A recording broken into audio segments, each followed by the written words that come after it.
বিরোধী দলনেতা শুভেন্দুদার সাথে কথা বলে আমরা পুলিশের হেডকোয়ার্টারে প্রতিবাদ জানাবো বলে এখানে উপস্থিত হই।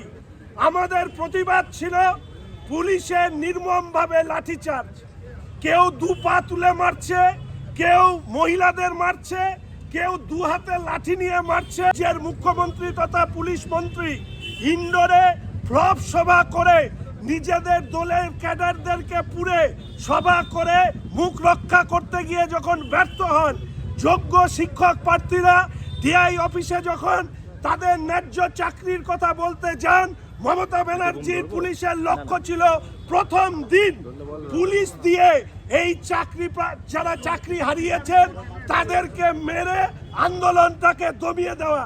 এর সব দায় আপনাকে দিতে হবে। আপনার ফেরেববাজি, আপনার ভণ্ডামি, আপনার মিথ্যাচার এই রাজ্যের মানুষ অনেক সহ্য করেছে। আসুন আমরা শপথ নিই এই রাজ্য থেকে মমতার মতন একজন ভণ্ড, ধাপ্পাবাজ, ফেরেববাজ, মিথ্যাবাদী একজন মুখ্যমন্ত্রীকে টেনে না নামালে এই রাজ্য শ্মশানে পরিণত হবে, আর সেটা পশ্চিমবঙ্গের জনগণ হতে দেবে না।